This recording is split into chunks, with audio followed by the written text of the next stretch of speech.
Hi, how you doing? It's Mitch back here at Hard Intentions YouTube channel.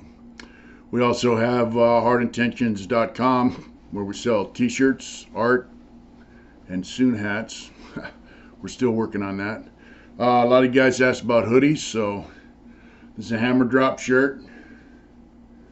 It's the latest one we came out with. Let me get that on there where you can see it. Okay, this shirt did pretty well. A lot of guys ordered some. Then you see it, we have the Hard Intentions logo there in the front. It's kind of hard to see. Get that camera on there. Anyway, there you go. That's a shirt. That's a Hard Intentions hammer drop shirt. We ran out of a few sizes, and so we had to go back to the printer and get some more printed to make up for the sizes that we sold out on. So a lot of guys asked for hoodies. So what I'm saying is, like, to get hoodies printed, we'd have to have an order for several of them. Now what I'd like to do is do a prepaid orders for hoodies. So I'm gonna have the wife put them up on the website. We'll have like a week and a half, maybe 2 weeks to order hoodies, and then we'll have a cutoff point. And then what I'll do is I'll take those orders over to the print shop, so when he goes to print the new shirts that I need, this hammer drop shirt, he can also print the hoodies. The problem with just getting hoodies is it costs money, obviously, to have the printer fire up his press, to register up my screens. This particular screen is it's 4 screens. So the more screens you have, the more it costs. So anyway, what I can do is just add the hoodies to the order that's coming up for shirts. That way he doesn't have to tear it down, do a bunch of other jobs. I'm not the only guy he works for. And then reset up just to print, 10 or 15 hoodies. The last time we did a hoodie orders, we got maybe 12, 15 hoodies ordered. That was around Christmas time, and that was the Naughty Biker and the Skull and Roses. And so we had to pay a little extra to get them just to set up to print a few, and we had to buy some shirts along with it. So anyway, prepaid orders for hoodies. We'll have the wife put it on, and you guys want to prepay for hoodies for this hammer drop shirt, you'll be able to do that. And that's how I'm going to do hoodies whenever I go back to the printer to get a shirt reprinted to add, once we've sold out certain sizes, we need to get more sizes printed. We'll add the hoodies. We'll do a prepay for like a week and a half, 2 weeks, and then we can add those to the shirt order. Anyways, we have hardintentions.com. That's our website. And of course, this is Hard Intentions YouTube channel. We appreciate everybody who's subscribed. People up in Tennessee, yeah, ordering shirts. Yeah, we love you. Canada, Australia, people are ordering stuff, man. It's just out of this world. Blows my mind that people all over the world are ordering our stuff. France, England, Ireland. People have ordered. Not much from South America yet. We're looking to get there. Mexico, come on, order some stuff. Let's represent some hard stuff down there in Mexico and South America. Colombia, all you guys down there, we love you. You're our neighbors. So anyway, one of my last videos, you notice I cough. So what's happening is it's allergy season's kicking in, right? And so I have valley fever. I mentioned that briefly. So a lot of guys don't know what valley fever is. It's not really a fever. It's a fungus. A lot of people in California prison system have died from it. What valley fever is, they call it coxy for short. It's got a big long scientific name, something coxy, they refer to it as coxy or valley fever. And so what this is, it's a fungus. They have a lot in Arizona. Arizona has more areas that have the valley fever, the coxy fungus, than California actually. So what I have is it's a fungus that's in the soil. It's a prehistoric fungus, and when farmers plow the dirt, typically this is how it gets into the atmosphere, into the air, and they plow the dirt. People breathe it. This is a dormant fungus. It's dormant. I read some books on it. So once it gets into your lung, it reactivates, right? And it becomes active. And then theoretically, if we weren't in modern times, you could get to doctors and hospitals and stuff. It eats holes in your lung, it takes over parts of your lung, and then it'll eat its way out of your lung. And then once it comes out of your lung, it'll attach to another part of your body, and it'll start eating your body. Say years ago, prior to modern times, it would eat your body until you're dead, and then continue just consuming your body until there's nothing left to consume, and then it would go back into a dormant state and back into the soil. So what's happening is they treat it with antifungal agents, fluconazole. They gave me fluconazole, didn't work, so they gave me a new one called posaconazole, and it worked. And I'm fortunate because the posaconazole is less toxic to your body than the other antifungal agents. The other antifungal agents are hard on your liver, your kidneys, and your body. You imagine, it's something that kills a fungus. So, you know about funguses, black mold, all that shit's hard to kill. So imagine having a fungus in your body that's hard to kill. You're taking these chemical agents that are severely toxic. The books I read about valley fever say that the Department of Defense declares the valley fever fungus as a biological weapon because the spores are the same size as an anthrax spore. You get 40,000 or 400,000 spores inside this something the size of a sugar cube. It's a deadly thing. So what's happening is the books I read said that California was warned when they started building all these prisons in the Central Valley, like Avenal, especially Corcoran, Delano. But what's happening when they started building Avenal? People warned the state. They said, "Look, people are going to get sick from this fungus. It's going to hurt them. And it's going to kill them. You're going to have a lot of problems. You're going to have lawsuits, etc., medical problems, right?" And I believe it was Pete Wilson was the governor at the time, and he said, "Hey, we don't care. We're building the prison, and that's the way it's going to be." So in other words, they were willing to build the prison, and there's information on this. You can research it. They were willing to build the prison at the cost of inmates' lives just so they could stuff more guys into cages, Pete Wilson was tied to the prison guards union. He gave them massive increases. He bumped them up to like $70,000 base pay, all kinds of stuff where they could make tons of money off overtime. He strengthened their union well, put it this way. When I went to prison, the prison guards were trying to join up with the CHP union, and the CHP told them, fuck you. And later on, once Pete Wilson hooked up with the prison guards and made their union so strong, the CHP joined the prison guard union. That's how strong they got.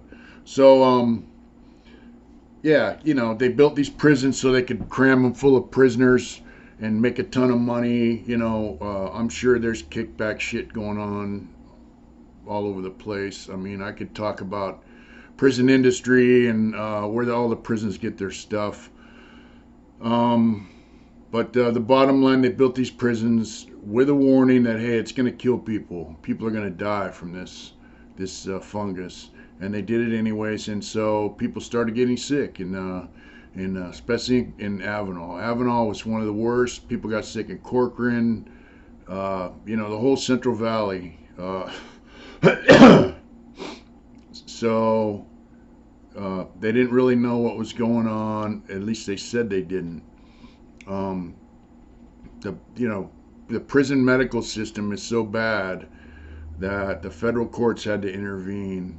The California prison system was up to about 180,000 inmates at one time, and the federal courts had told them, you have to lower your prison population. Like one inmate a week was dying due to lack of medical care. And it wasn't, also the lifers had lawsuits going, but that's a separate issue. But the courts were telling them, look, you need to lower your prison population to make it manageable medically. In other words, to give people proper medical care. And I know a lot of people out there in the streets have this misconception, like, guys getting heart transplants and all this other crap. I never seen any shit like that. My guy might get a pacemaker if he's lucky, but guys that were diabetic, documented diabetics, they were dying because they weren't getting their insulin shots. I mean, that's the kind of stuff that was going on. Guys would be transferred from one prison to another. Their medical file doesn't follow them, and within a week or so, they're dead because they didn't get some kind of treatment that they needed. And these are facts. And so the federal courts, Judge Henderson, namely, who has been a federal judge for a long time, he's not a pushover. Excuse me. He's not a pushover. A 3-judge panel ordered the state to lower their prison population because of lack of medical care, people dying, plus mental health issues. They had a lawsuit going on that. So, but anyway, so that gives you an idea. I mean, the federal courts just don't come in and say, hey, you got to lower your prison population. So, when I got valley fever, when guys were getting it, they were denying that it existed. Oh, we don't know anything about that. It doesn't exist. These guys had pneumonia. Well, valley fever, a symptom is, when you get this shit in your lungs, you get pneumonia. I mean, they were just lying to people, and but they would treat them for it and send them off to different prisons like Vacaville, CMC, different hospital prisons, and treat them. So later on, lawyers stepped in and started suing the state and making a lot of money for these guys that had valley fever. I know guys that had valley fever, and they had big blotches, rashes, nasty looking rashes on their skin, to where the valley fever had crawled up, migrated down to their feet, and had big giant rashes on their feet and their legs. A guy was with me in Soledad. The valley fever crawled out of his lungs, attached to his spine, crawled up his spine and into his brain, and started eating his brain. He has a shunt in his head now, where fluid will drain out of the back of his head if it gets too, loaded up with fluid. But we were like, hey Dave, what's up? And he's like, who the fuck are you? He was telling guys that knew him for 10 years, fuck you, who are you? Who's Dave? He didn't know his own name. He was falling down, having seizures, pissing on himself, and cops like, it's this, that, and they were giving him Motrin, and finally his cellie called his family, and the family notified the prison, said, look, if you don't take care of this guy, we're going to sue you for everything you got and hold you liable. And they finally took care of him, but I mean, he had to go through all that shit just to get treatment. And he's on the street now. He has to take medication for the rest of his life. It's terrible. There was a guy out in the East Dorm when I was in Soledad that had it. He died. Black dude. I heard he died. Now here's the deal. You can see right now it's allergy season here, and so what happens is I got it at Soledad. They built a vineyard right next to the prison, which means they dug up the soil, all that shit, right? Got in the air. Within a month after I got there, I started coughing all the time. I lost 60 pounds in 2 months. I'm kind of a big guy. I weigh, right now I'm about 300 pounds, 6'4", 300 pounds. Back then I was about the same. I got down to 240 pounds, man, in 2 months from 300 pounds, So, I mean, that gives you an idea what's going on with this shit. It's just terrible, man. So, I would go to sick call and tell me, I'm sick, I'm coughing. And it's a dry cough. You just cough and cough and cough. Nothing, you just can't get this. Nothing comes out. It just won't stop. And it gets worse and worse and worse. And, you sweat. You lay there in bed at night and sweat. You can't sleep. It's just terrible shit, man. So I had this Filipino nurse, you know, and she's like, oh, you know, I'm so pretty, always in the fucking mirror. And she gave me cough syrup. And I said, hey, look, man, I don't have a cold. I have a lung infection. I want to see a doctor. And she told me, oh, you know, it'll be gone by the time you get to see the doctor. Because, see, when you go to sick call, you go and see the nurse, and then you go and see the doctor, okay? She goes, by the time you see the doctor, it'll be gone. That's bullshit. So, anyway, uh,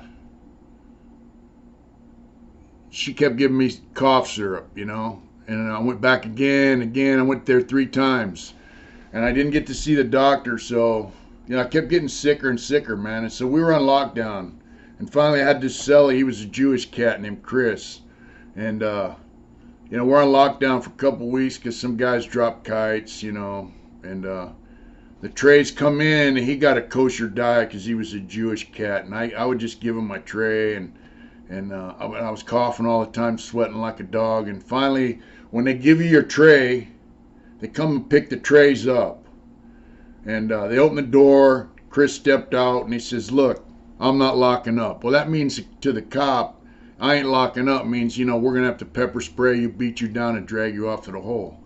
But he goes, I'm not locking up, man. He goes, until you take care of my cellie. He says, if you don't take care of my cellie, he's going to die. And I'm not locking up till you take care of him. And the cop took it kind of serious, you know, because this cat never does no shit like that. He's not a troublemaker with the cops, you know. And so I went down to sick call. And the nurse, I had this old Mexican nurse, you know, finally a nurse who was really a nurse, you know, and she'd been there a while. And she goes, I can tell you're fucked up, you know. And she gave me a pass to come down to the hospital the very next day. And I went down to the sick call. And it was so bad, you know, the cop's like, hey, sit out in the hallway, because he goes, I don't want to catch what you got. And valley fever's not contagious like that, but I was just coughing so bad, man. So they x-rayed my lungs. Then they took me back in. They go, you know, we got to take another x-ray. And, you know, they took another x-ray. And then they came and they go here, and they gave me a mask to put on. They said, sit over here in this little spot. And I'm like, what's up, man? You know, I had a temperature of 104. 103 and a half, and they put me in a room, you know, by myself, and they thought I had pneumonia or tuberculosis or some shit, because all this stuff's in your lungs, you know. And while I'm in that room, here comes this nurse, that Filipino nurse, and she goes, I said, hey man, you're that fucking nurse, you know, and I reminded her, you know, about my visits. She goes, oh, but you're all right now, right? And I said, no, I'm going to the fucking hospital, bitch. And you know, I was on her. I said, you know, I called her a bitch, a stupid motherfucker, and so on and so forth. And I said, it's your fucking fault, you know. And anyway, they put me in an ambulance and took me out to Trinidad Hospital there in Salinas. And as soon as I got there, you know, the doctor asked me a few questions, and he's like, hey, man, you got valley fever. I mean, right away. At the prison, they're denying it because they have all the lawsuits going on in the Central Valley, but they don't want to admit that they have valley fever on the Central Coast, you know, and the Soledad area, you know, Salinas, you know. But I'm watching the news, and they're saying, man, they have an epidemic of valley fever over there. So anyway, I went to the hospital for about a week, and you know, I got to eat that hospital food. Now, you people out here think hospital food sucks. To me, that was like gourmet shit. It was good stuff, you know. I got to eat some bacon and whatnot. But, you know, they told me, yeah, you got valley fever. They did some blood tests and whatnot. And after a week, they sent me back to the prison. And, you know, I got treated there. Like I said, they gave me posiconazole or fluconazole. Didn't work. Then they do blood tests, and it's called titers, you know, what level this stuff is in your blood. And it kept climbing. So, anyway, they gave me the posiconazole, and it helped me out quite a bit. Started going down. Now, this stuff is $800 a bottle, and I was taking a bottle like twice a week. I had to take that shit for 2 years. And so what happens is, in my case, I'm fortunate because the valley fever fungus stayed within my lungs. It didn't crawl out of your lung and into your body. So I don't have to take medication. I took medication long enough for it to go dormant, but if it would have gotten outside of my lungs, I would have had to take medication for the rest of my life. I don't have to take medication now. Every now and then I'll tell my doctor, hey, I'd like to be checked out, whatever. But so what's happening now, if I get a cold or a flu, or now that the allergy season, I got bad allergies anyway. But as the allergy season comes on, get a little drippage, from sinuses. Well, I've got fungus in my left lung. It was in my left lung predominantly. And so wherever that fungus was, it started eating your lungs. So there's actually like holes there where the fungus is, and it's dormant, but it's still in there. And it can reactivate at any time. There are guys. I heard of a guy in a motorcycle club in Ventura that had it, and he died from it. It can reactivate at any time, so I have to be careful and I have to monitor it. But the valley fever is a nasty deal. A book I read said that like airplanes would land in California, and then it took off and it flew to another state like Connecticut or whatever. And airplane mechanics are working on this airplane, breathed in this fungus, the spores, got sick and died because obviously in Connecticut they don't have any clue what the hell valley fever was. People were dying like that. I mean, that's how bad it is.